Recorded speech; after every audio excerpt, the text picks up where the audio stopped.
제가 그 정기신고 안내문 그 공문을 보내드려가지고요. 아마 익숙하신 분들도 계실 텐데 바쁘신 와중에도 교육 참석해 주셔서 감사드립니다.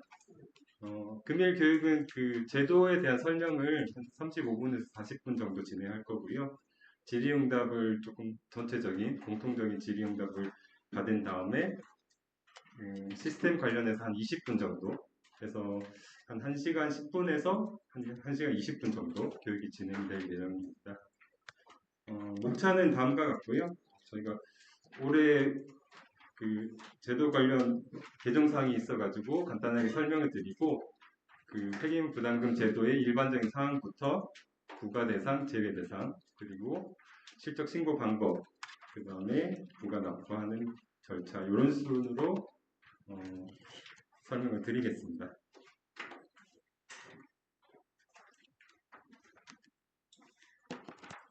일단 법령 관련해서 그 개정사항이 있어가지고요. 안내를 먼저 드리겠습니다. 저희가 그 폐기물 부담금이 100만 원 이상인 경우에는 당초 그 사회 분납 신청이 가능했었는데 이 기준이 삭제가 됐습니다. 그래서 실질적으로 저희가 그 폐기물 부담금은 10,000원 이상부터 부과를 하게끔 되어 있거든요. 그래서 이론적으로는 10,000원 경우에도 분할 납부 신청은 하실 수 있다. 다만 6회로 지금 그 횟수가 확대가 됐습니다. 그래서 기존에 그 2개월 간격으로 5월 달부터 5, 7, 9, 10일 이렇게 납부하시는 거를 한 달 간격으로 이제 납부하셔야 돼요. 그래서 담당자님께서는 이게 좀 번거로우실 수도 있을 것 같아요. 그 매달 보지서를 챙기셔야 되니까. 그래서 그 만약에 그 부담금을 이제 신고를 하실 때 이제 체크를 마지막 단계에서 하시게 될 텐데 분할 납부 그 관련해서 그 납부를 하실지를 좀 잘 선택을 해주시면 좋을 것 같습니다.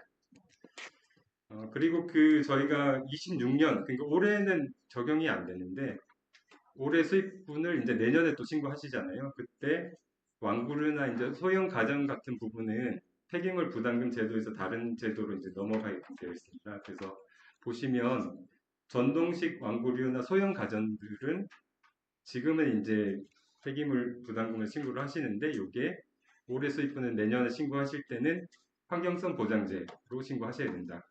좀 알고 계시면 좋을 것 같고요.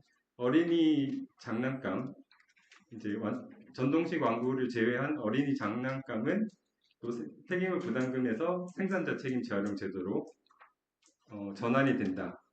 네, 그래서 올해 그 선생님들께서는 좀 몇 가지 좀 신경을 쓰셔야 될 부분이 폐기물 부담금을 기존대로 신고를 하시게 되고 그 관련된 해당되는 제도를 올해 또 별도로 또 신고를 하셔야 됩니다. 그 자료를 제출하셔야지 이 분담금이나 이런 부분에 대해서 적용을 받게끔 되어 있으니까 보시면 이제 실적서는 부담금하고 관련된 EPR이나 환경성 쪽으로 모두 제출하신다는 점을 좀 유념해 주시면 좋을 것 같습니다. 네, 그럼 본격적으로 시작을 하겠습니다. 그 폐기물 부담금 제도의 정의입니다. 보시면 그 폐기물 발생을 억제하고 자원의 낭비를 막기 위해서 유해 물질이 있거나 재활용이 어려운 제품을 제조하거나 수입하는 사람이 그 처리 비용, 그러니까 환경적인 비용을 얘기하는 겁니다. 그 비용을 부담하는 제도가 폐기물 부담금 제도가 되겠습니다. 그래서 관련된 법령은 자원의 절약과 재활용 촉진에 관한 법률, 줄여서 자원재활용법 제12조에 근거를 두고 있고요. 수입업자께서 이런 제품들, 그러니까 완제품을 수입을 하시게 되면 폐기물 부담금을 신고하고 납부하셔야 됩니다. 그래서 그 일단 그 제도의 흐름을 이제 먼저 설명을 드리겠습니다. 그 수입업자가 3월 말까지 전년도에 그 수입 실적에 대해서 폐기물 부담금을 신고하시게 되고요. 그래서 아마 오늘 교육을 참석하신 이유도 3월 말까지 신고를 하시기 위해서 참석하신 걸로 알고 있습니다. 이때 이제 분할 납부를 신청하시려면 3월 말까지 신고와 분할 납부 신청을 동시에 진행해 주시면 되겠습니다. 그래서 그 신고할 기간은 1월부터 그러니까 25년 1월부터 12월까지의 그 수입 실적이 있고요. 신고 방법은 폐기물 부담금 시스템에서 그 실적을 입력하시고 제출하시면 되겠습니다. 이렇게 실적을 제출하시게 되면 그 공단에서 이 실적이 정확하게 입력이 되었는지 4월 말까지 그 검토를 하게끔 되어 있습니다. 그래서 이상이 없으면 승인이 되는 거고요. 혹시 보완이 필요하면 반려를 하게끔 되어 있습니다. 고지서는 4월 말까지인데 실질적으로 저희가 그 고지서가 발송되는 그 기간이 있기 때문에 4월 한 25일쯤 특이 우편으로 발송할 예정입니다. 그래서 고지서를 받으시면 수입업자께서는 일시납인 경우에는 5월 20일까지 내시면 되고요. 분할 납부를 신청하시게 되면 그 납부 기한별로 이렇게 6번 납부를 하시면 되겠습니다. 여기 보시면 중간에 9월달이 있고 10월달이 없습니다. 그래서 요거는 주의하시고요. 9월달 다음에 11월달이다라는 점을 참조를 해주시면 될 것 같습니다. 납부한 고지서는 은행을 통해서 국고로 기속이 되는데 환경개선 특별회계로 편입이 되게끔 되어 있습니다.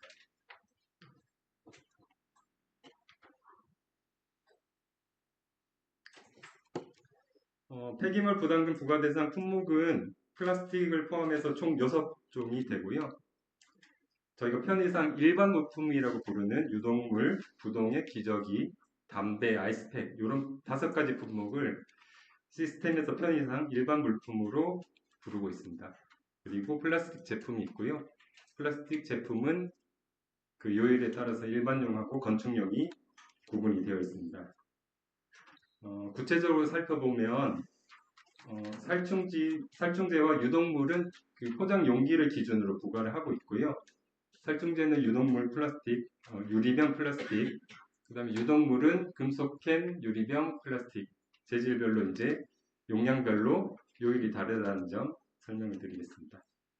여기서 하나 주의하실 점은 금속 캔인 경우에는 18리터가 초과되는 그런 금속 용기인 경우에는 금속 캔으로 분류가 안 되기 때문에 유독물인 경우에도 비대상으로 신고를 해주시면 되겠습니다. 부당액은 리터 기준이고요. 일회용 기저귀, 요즘 좀 많이 수입하시는 애견 패드 같은 경우도 일회용 기저귀로 분류되고 있기 때문에 신고를 해주시면 일회용 기저귀로 신고하셔야 되는데 이때는 그 낱개 기준입니다. 그러니까 한 백에 뭐 100개씩 들어있는 경우도 있고 그런데 그 낱개 기준으로 5.5원이 부과되기 때문에 주의해 주시고요. 의료기관에 납품하는 기저귀는 부과 대상에서 제외됩니다. 대신에 이제 좀 많이 혼동하시는 게 요양원 같은 경우는 의료기관이 아니어서 거기에 납품하시는 경우는 부담금을 납부하셔야 된다 말씀드립니다. 의료기관에 입점한 편의점에 납품하는 경우도 이것도 의료기관이 아니기 때문에 부담금 산정하실 때 포함해 주시면 좋을 것 같습니다. 담배는 이제 전자담배도 포함이 되고요. 20개비 한 갑을 기준으로 요일이 적용된다는 점을 주의해 주시면 될 것 같고 전자담배인 경우에는 그 카트리지는 담배로 신고하시면 되고 그 전자담배 기기는 플라스틱으로 추가로 신고하셔야 된다는 점 주의해 주시기 바랍니다. 아이스팩은 그 보급성 수지 냉매가 들어간 제품이 이제 대상이고요. 초반에는 이게 이제 부담금으로 많이 부과가 됐는데 수입업체에서 이게 냉매를 쓰지 않는 그러니까 물로 된 아이스팩을 많이 수입을 하시게 됐습니다. 그래서 물을 이제 냉매로 쓰는 아이스팩인 경우에는 이거는 이제 대상은 아니다라는 점 설명을 드립니다. 플라스틱은 이제 일반용하고 건축용인데 건축용은 이제 주로 이제 그 플라스틱 관이나 이제 건축용으로 쓰는 벽지 이런 것들이 해당이 됩니다.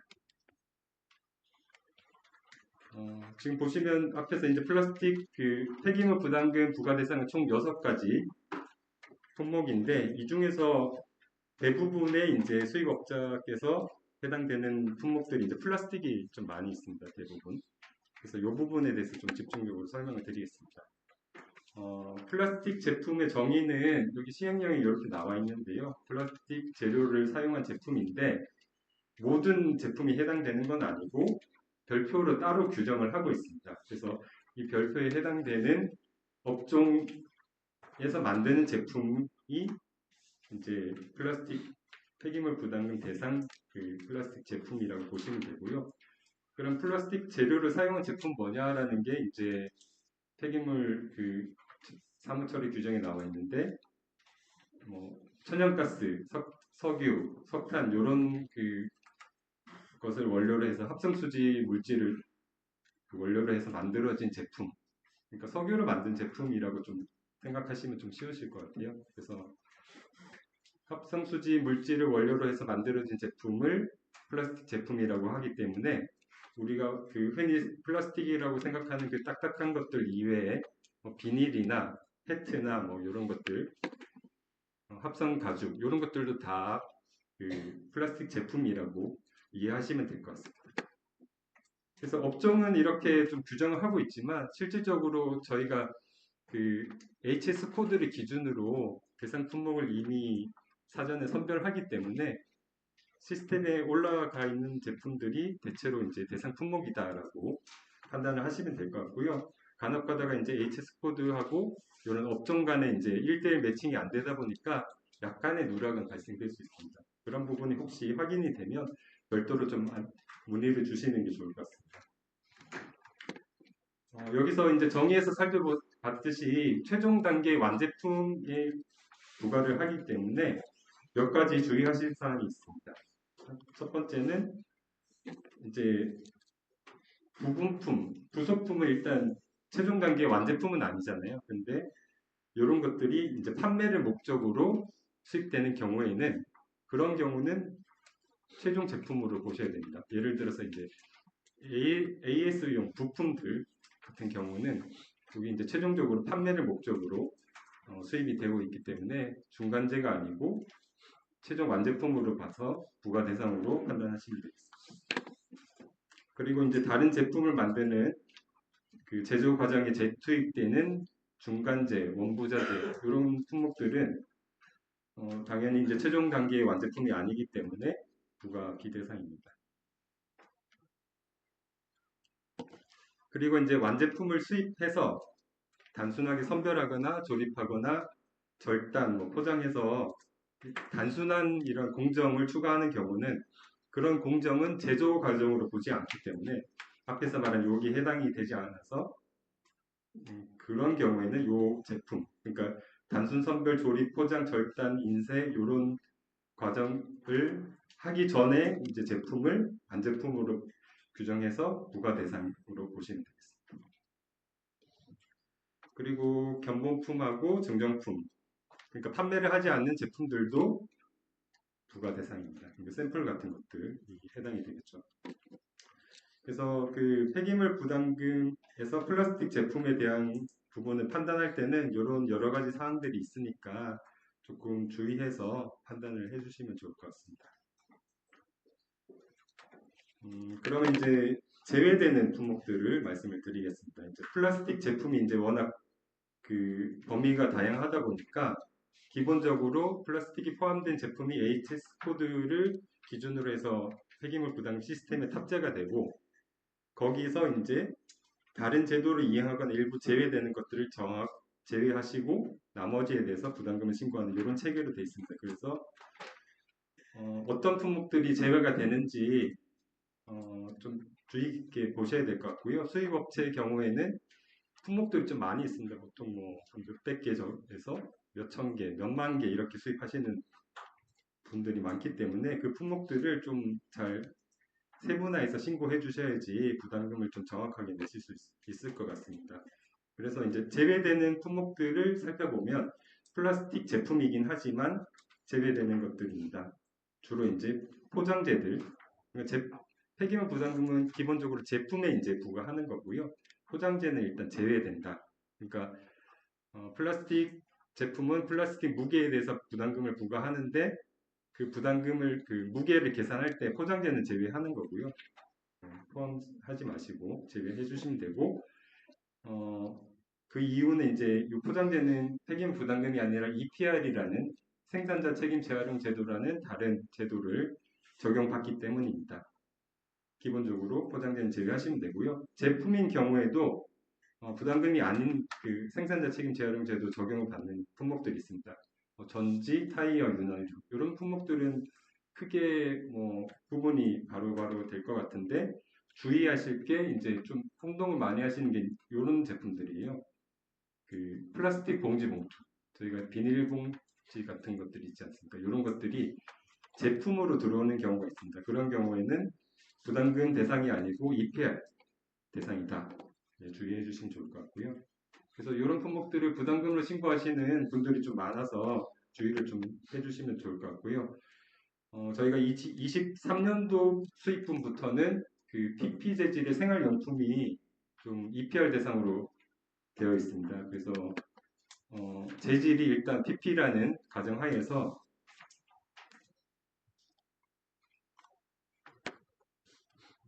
뭐 밀폐용기라든지 물병, 물컵 이런 PP로 된 제품들은 플라스틱이 제품이긴 하지만 그 EPR 대상이다.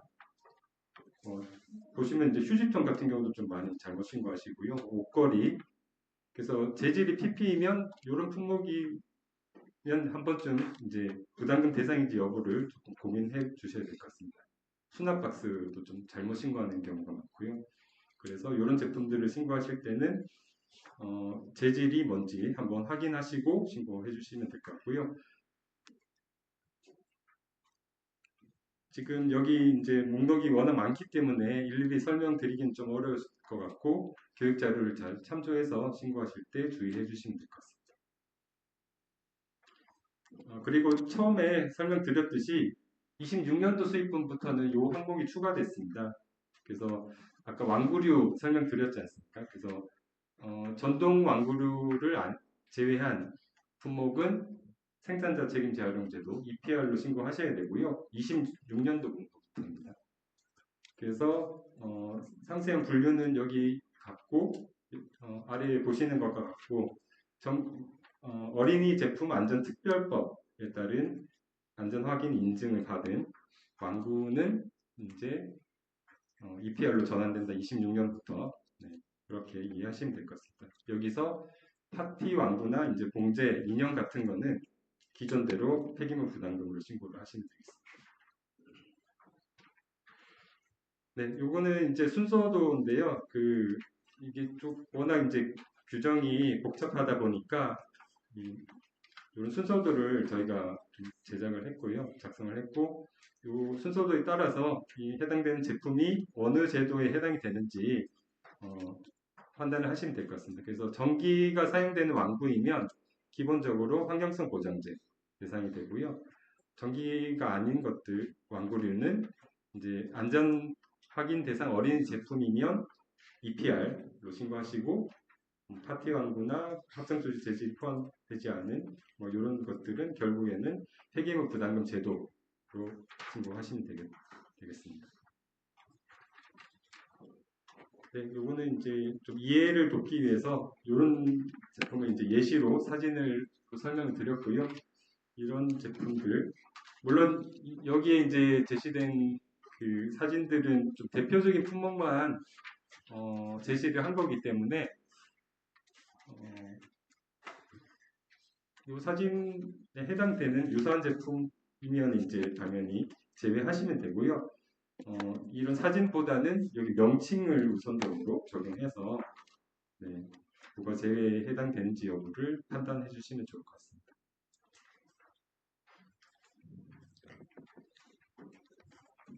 네, 그 EPR 제도 관련해서 좀 전에 그 표에서 설명드렸던 그 요 품목들에 대한 예시니까요. 한번 참조해 주시고 이런 품목들은 뭐 네, 다 LED 같은 경우 좀 많이 잘못 신고하시는 경우가 있어서 주의해 주시면 되겠습니다.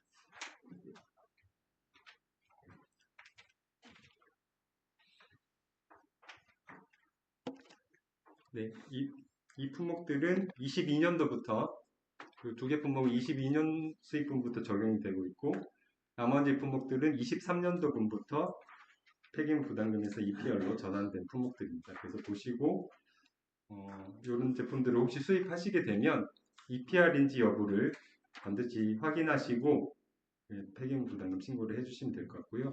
여기 말씀드렸던 여기 제일 가장 좀 문제가 되고 있는 폴리프로필렌 재질의 생활용품이 해당이 되는지 한번 참조하시면 좋을 것 같습니다. 네, 앞서 설명드린 부분은 이제 생산자 책임 재활용 제도 EPR 부분이고요. 또 다른 제도가 있습니다. 그 환경성 보장제라고 해서 전기 전자제품하고 자동차에 적용되는 제품인데요. 자동차는 이제 폐기물 플라스틱이 포함되어 있더라도 환경성 보장제 대상이기 때문에 부담금은 비대상으로 신고하시면 되고요. 그 다음에 그 기존에 이제 이런 냉장고나 에어컨, 그 다음에 TV, PC, 뭐 복사기 이런 제품들은 또 이제 환경성 보장제 대상 품목으로 되어 있어서 이런 품목을 수입하시게 되면 부담금은 비대상으로 신고하시고 환경성 보장제는 별도로 제도를 이행하셔야 됩니다. 네, 품목이 좀 많습니다. 그래서 교육자료를 참조해서 쭉 한번 확인해 주시고요.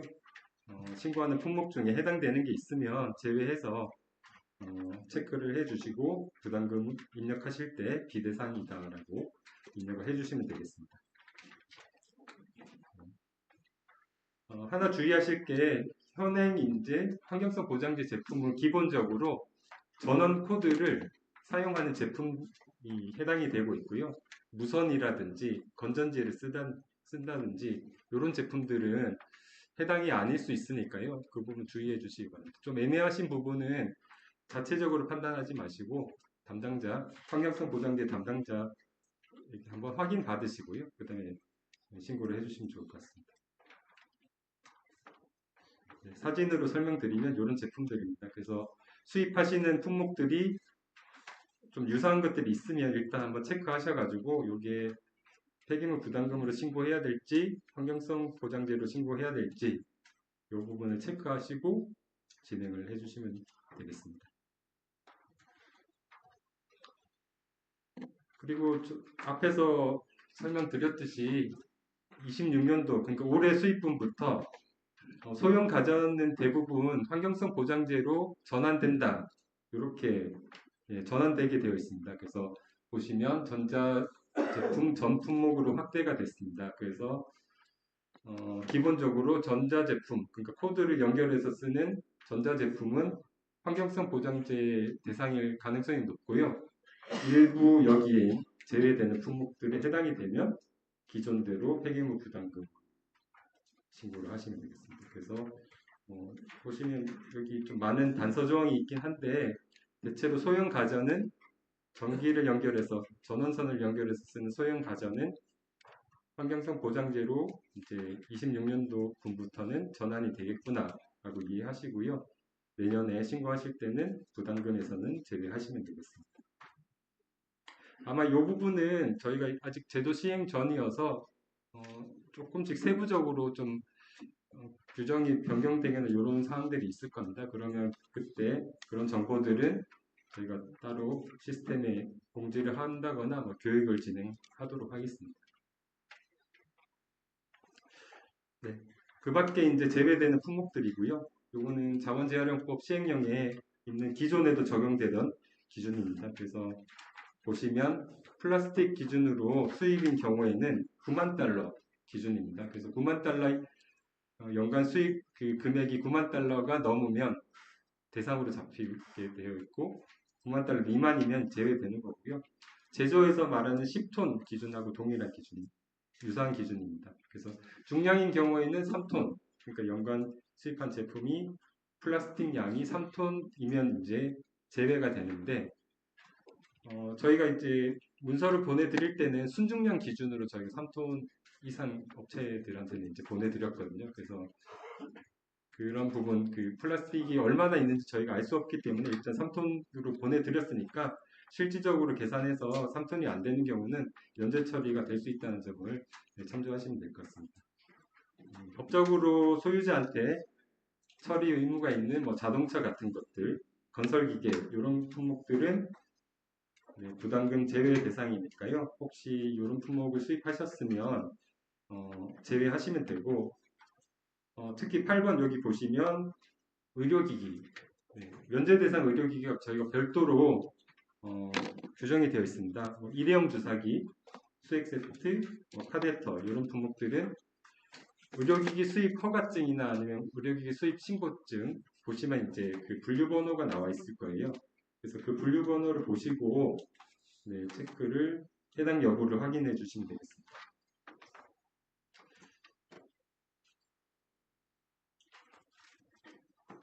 제품을 수출하시는 경우는 네, 이 비대상이고요. 수출 실적을 수입한 제품을 그대로 신고하시면 수출하시면 수출 신고 필증 아니면 간접으로 수출하시면 관련된 그 증빙 자료를 첨부해서 신청하시면 비대상으로 인정 가능합니다. 생분해성 수지 제품은 그 EL724라는 요 인증을 받은 제품에 한해서 이제 제외가 되는데 수입 제품인 경우는 좀 거의 드물고요. 국내 제조하신 품목은 좀 있는 걸로 알고 있습니다. 연구용 샘플로 그 연구기관에서 이제 수입하신 부분은 면제가 되고요. 기업 부설 연구소나 이런 데서 이제 연구용으로 수입하신 경우는 부담금 제외하시면 되겠습니다. 페플러스 재활용 원료를 사용해서 사용한 제품을 수입하시는 경우에 이제 제외가 되는데 이 부분에 이제 증빙을 좀 하시기가 쉽지는 않으실 거예요. 그게 재활용 원료라는 거를 공인된 기관이나 이런 데서 좀 받으신 이런 증빙 자료가 어느 정도 신뢰성 있는 증빙 자료가 있어야지 그 가능한데 만약에 그런 자료가 있다고 하면 재활용 원료 부분도 제외가 된다는 점 말씀을 드리겠습니다. 자발적 협약을 이행하시는 분들은 그 부분에 대해서 부담금 비대상이 적용이 됩니다. 네, 그래서 그 앞에서 이제 어떤 품목이 이제 부담금 신고 대상이고 제외되는 게 어떤 건지 쭉 설명을 드렸습니다. 그래서 그 부분은 이제 확인하셔가지고 이제 신고를 하실 텐데 신고하는 방법은 다음 시간에 그 시스템 부분에서 상세하게 설명을 드릴 거고요. 그냥 대략적으로 말씀을 드리면 시스템에 들어가시면 이제 거의 그 선생님들께서 이제 수입하신 그 대상 신고해야 될 대상이 시스템에 떠 있습니다. 그러면 정보 조회 화면에서 이 버튼을 누르시면 어떤 품목이 신고해야 되는지 떠 있고요. 그 다음에 거기 들어가셔가지고 플라스틱 제품을 신고하실지 아니면 유독물이나 기저귀 같은 일반 물품을 신고하실지에 따라서 절차를 진행하시면 됩니다. 그리고 수량 정보 등록 단계라는 그 란이 있는데 일반 물품인 경우에는 수량이랑 실제 수량, 이 부가 대상, 비대상 수량 이런 부분에 이제 입력하시면 되고요. 플라스틱 부분은 비대상 수량이나 이런 부분을 확인해서 수출이라든지 EPR로 신고하는 품목이라든지 환경성 보장제로 신고하는 이런 비대상 부분을 입력하시면 되겠습니다. 그리고 이제 중량 정보 등록 단계에서는 플라스틱 제품만 해당이 되는데 그 제품 하나당 그 단위 개수당 플라스틱이 얼마나 들어있는지 그 정보를 입력하시게 되고요. 시스템상에서는 신재 원료 사용량이라고 명명이 되어 있습니다. 그래서 요 란에 제품 하나당 플라스틱이 얼마나 들어있는지 그램 기준으로 입력을 하시면 되겠습니다. 네.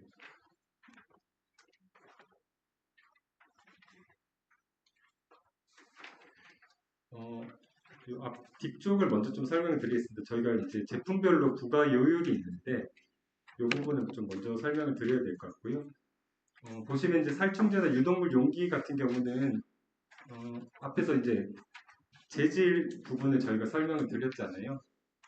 그 이유가 이제 요율이 이렇게 다르기 때문입니다. 플라스틱, 유리병, 금속캔에 따라서 이렇게 부담금 요율이 다르고요.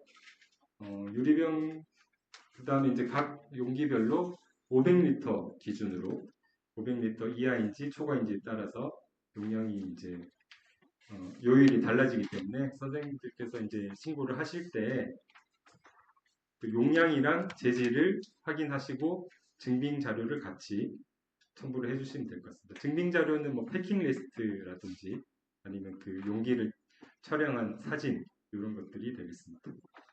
그리고 이제 18리터 부분은 다시 설명드리지만 비대상이다. 금속캔인 경우는 18리터가 초과되는 플라스틱은 대상입니다.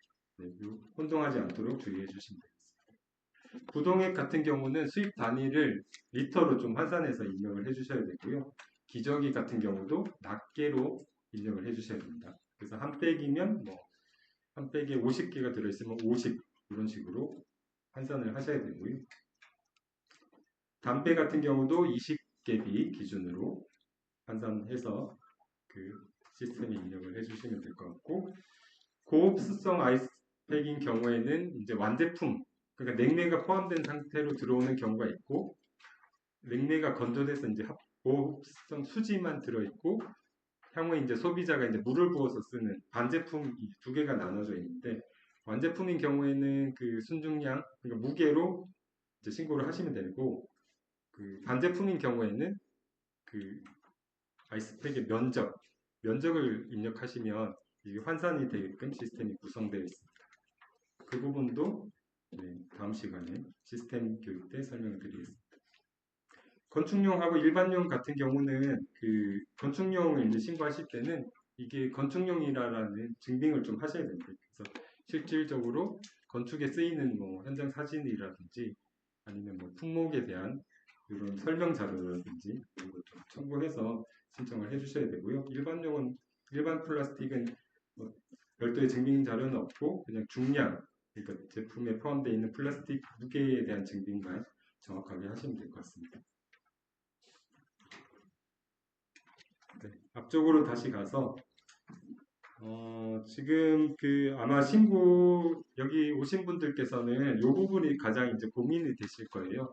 이게 좀 가장 핵심이 되는 부분인데 대부분의 이제 플라스틱 제품이 만약에 100개에서 1000개, 10,000개가 있을 때 이 제품에 이제 포함되어 있는 플라스틱을 증빙하는 게 가장 좀 어렵고 대부분의 이제 신고서를 작성할 때 여기에 이제 시간을 집중하시게 됩니다. 제가 생각했을 때 한 8, 90% 시간과 노력을 이 자료 만드는데 투입하셔야 될 것 같고요. 그래서 그 원칙을 설명드리면 모델별로 작성하셔야 된다. 이렇게 말씀을 드릴 수밖에 없습니다. 그러니까 제품을 수입하시면 각 제품 모델별로 플라스틱을 증빙하셔야 된다. 이게 이제 기본적인 원칙인데 그게 이제 실무에서는 좀 어렵지 않습니까? 너무 많으니까. 그러면 어느 정도 합리적인 수준에서 최대한 그 자료의 수를 줄이는 이런 방식이 좀 서로 인정이 된다. 이렇게 좀 이해하시면 될 것 같고요. 제품을 크게 세 가지로 좀 구분을 먼저 좀 하시는 게 좋을 것 같습니다. 그래서 플라스틱이 좀 비율이 되게 높은 것들, 그리고 플라스틱이 거의 없는 것들, 그 다음에 나머지. 그래서 이렇게 세 가지로 좀 나눠주시고, 좀 신고를 먼저 진행해 주시고요. 그래서 플라스틱이 높은 제품들은 물론 이제 함유량, 이 증빙 자료를 만드셔도 되는데 그런 비용이 좀 너무 시간과 비용이 든다라고 하시면 순중량 신고를 좀 고려하시는 부분이 있고요. 순중량이라는 거는 이제 수입 신고 필증에 이제 나와 있는 그 제품 중량을 얘기하지 않습니까? 그래서 그런 순중량을 적용하시면 별도의 증빙 자료 없이 인정이 되고요. 그 다음에 이제 비대상 제품에 플라스틱이 거의 없거나 거의 없는 경우, 주로 기계류 같은 경우가 좀 많이 해당이 되고요. 주로 금속이나 목재, 이런 천연 재료로 되어 있는 품목들인 경우에는 비대상으로 좀 분류하셔가지고 이런 제품들은 저울 사진이나 이런 거 쓰지 마시고 제품 사진으로 증명을 하시면 되겠습니다.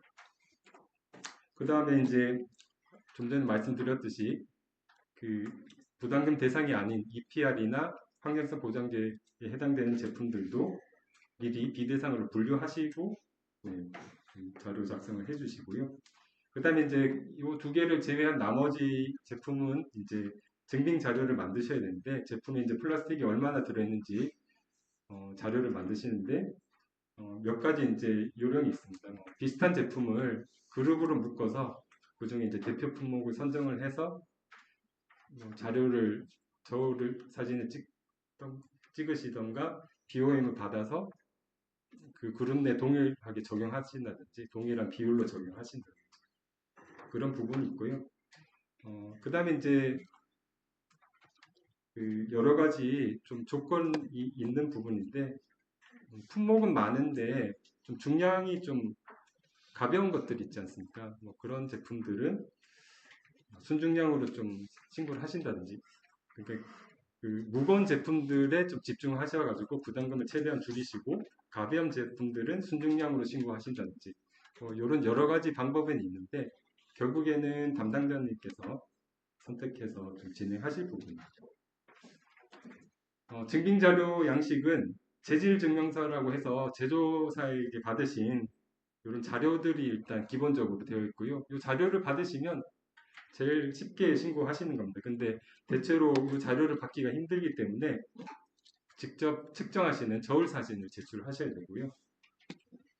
네, 그런 좀 전에 말씀드렸던 그런 조금 실무에서 쓰는 이런 요령들을 좀 적용하셔가지고 저울 사진을 준비해 주시면 될 것 같습니다. 시험 성적서도 저울 사진과 거의 동일한 자료인데 이건 비용이 발생되기 때문에 많이 쓰지는 않습니다.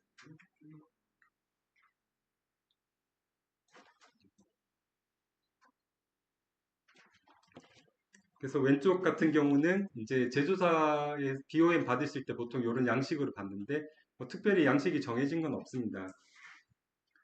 제품 제조사에 좀 명칭이 들어가면 좋을 것 같고요. 그 제품 모델명하고 제품 중량, 그 다음에 플라스틱 중량, 요 정도의 값이 들어가면 될 것 같고요. 말씀 그 앞에서 설명드렸듯이 이 그 플라스틱 그 중량은 제품 하나 기준으로 자료를 받으시면 될 것 같습니다. 그래서 이 자료를 받으시면 제일 좋은데 그게 좀 안 되시니까 결국에는 이렇게 저울 사진을 찍으시게 되는 거고요. 그 지금 플라스틱 부분은 이제 측정하시면 되는데 주의하실 게 이제 천연 소재나 그 다음에 천연 고무, 뭐 천연 가죽, 실리콘, 천연 실리콘 하고 이제 합성 수지인 합성 섬유 부분 같은 경우는 부담금에서 제외가 됩니다. 이런 부분을 제외하시고 나머지 부분에 대해서 네, 저울 사진을 이런 식으로 찍어서 모델별로 찍으셔야 됩니다. 그래서 사실 증빙 자료를 제출을 하시면 되겠습니다. 네, 여기 쭉. 그리고 만약에 그 제품 분해가 어렵거나 이런 부분이 있으면 그 신고하시는 분들께서 좀 합리적으로 좀 인정될 만하다라는 만한 그 의견을 주시면 그 담당자가 협의해서 좀 진행할 수 있는 부분이 있으니까 네, 그런 부분도 좀 참조해 주시면 좋을 것 같습니다. 네, 그래서 그 앞에서 말씀드렸듯이 이 플라스틱 양을 산정을 하게 되면 그 기준에 따라서 부담금이 부과되고요. 일반 품목인 경우에는 이제 수량 기준으로 보통 이제 요율이 적용되니까 수량 곱하기 요율 곱하기 산정지수. 그 다음에 플라스틱 제품은 플라스틱 아까 그 제품별로 분해해서 다 계산한 그 플라스틱 총 중량에다가 감면량 3톤이 적용되거든요. 그래서 그 감면량에다가 이제 요율, 산정지수 이렇게 정해서 부담금이 산정이 됩니다. 산정지수를 보시면 올해 수입된 부분은 산정지수가 1.13914가 적용이 되고요. 담배하고 아이스팩은 좀 별도로 적용이 되는데 그래서 요율을 적용한 여기 보시면 이제 뭐 플라스틱인 경우는 150원 그 다음에 나머지는 뭐 이런 요율이 있는데 이 금액에서 한 40%가 더 할증이 된다 이렇게 이해하셔야 될 것 같습니다. 그래서 이 산정지수까지 적용한 금액이 부담금으로 산정이 되는데 이거는 시스템에서 계산을 하기 때문에 선생님들께서는 여기 제품 개당 플라스틱 중량이나 이런 수량들을 정확하게 입력하시면 되겠습니다.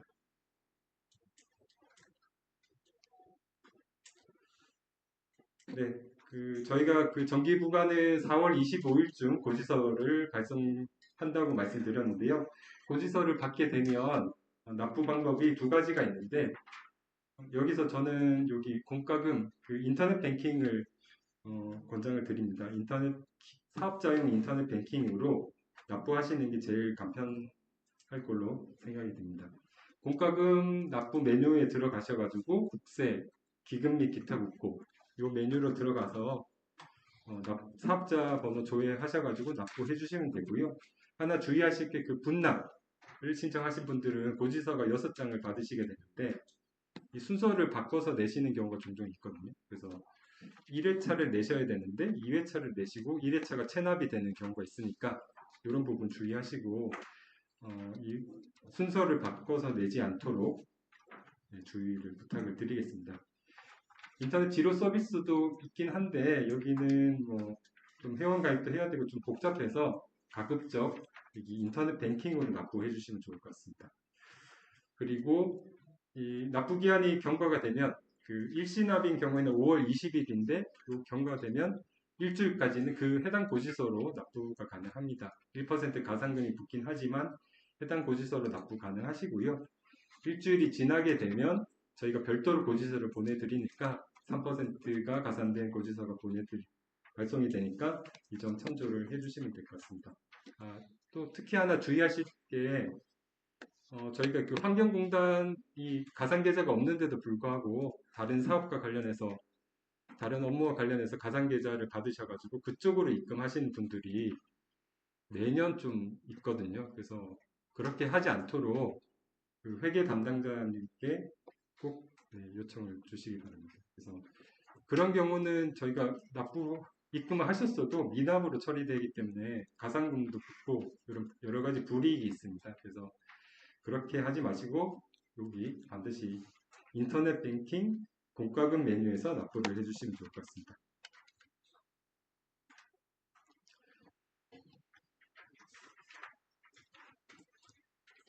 네, 자주 하는 질문 조금 정리하고 교육을 종료하도록 하겠습니다.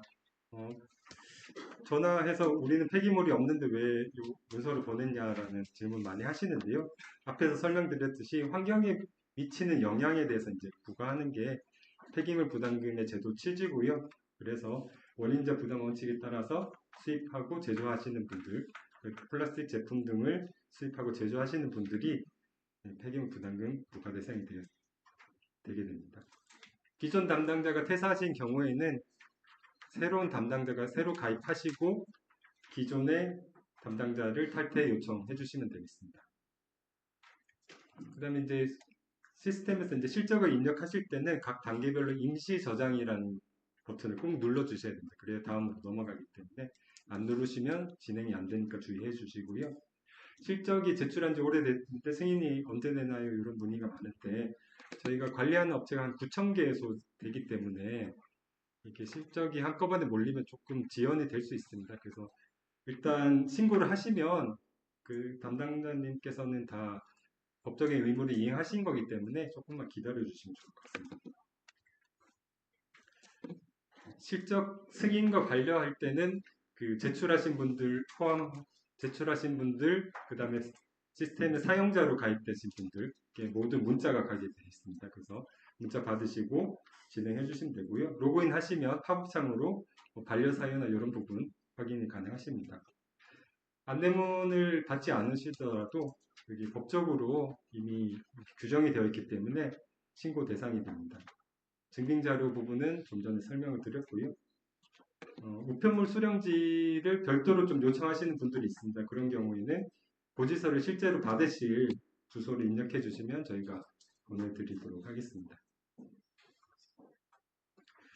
네, 연락처입니다. 저희 공문에도 안내문이 있을 텐데 023153-0540 이 번호로 전화 주시면 될 것 같고요. 대표 번호이기 때문에 이게 매번 받는 그 담당자가 다를 수 있습니다. 이거 참조해 주시고 시스템은 포털.부담금.or.kr 유튜브에 저희가 또 영상을 게시했으니까 한번 참조해서 봐주시고요.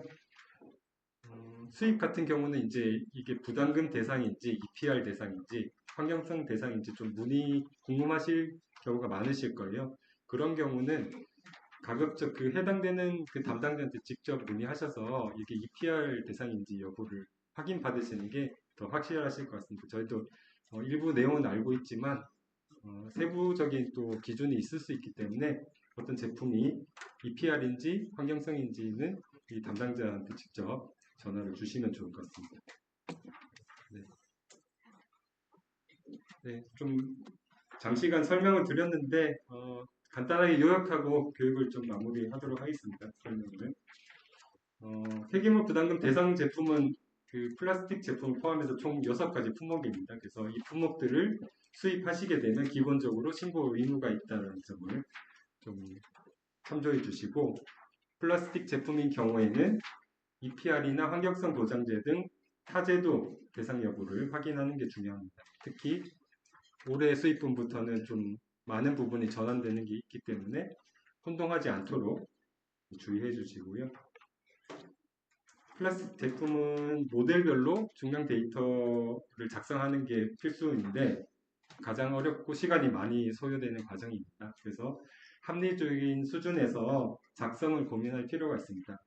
좀 전에 설명드렸듯이 그룹별 대표 품목을 선정해서 증빙하는 방법, 그리고 3톤이 기본적으로 감면되기 때문에 그런 부분을 고려해서 무거운 제품 위주로 증빙하고 나머지는 뭐 순증량으로 신고한다든지 이런 여러 가지 요령들을 좀 적용해 주시면 좋을 것 같습니다. 비대상 그 사유는 비대상으로 이제 뭔가 수치를 입력하셨거나 플라스틱 중량을 입력하셨을 때는 모든 입력값에 대해서는 증빙 자료가 필수입니다. 근데 증빙 자료를 이제 첨부를 안 하시거나 증빙 자료와 다른 수치를 입력하시는 경우가 상당히 많거든요. 이런 것들이 주로 주된 반려 사유가 되고 있기 때문에 실적을 작성하실 때 이 부분 좀 주의해서 좀 진행을 해주시면 좋을 것 같습니다. 그리고 분할 납부 시 고지서 회차를 주의해서 납부를 해주시면 좋을 것 같습니다. 네, 일단 설명은 여기까지 드리고요. 공통적인 질문을 조금 받고 시스템 교육으로 넘어가도록 하겠습니다.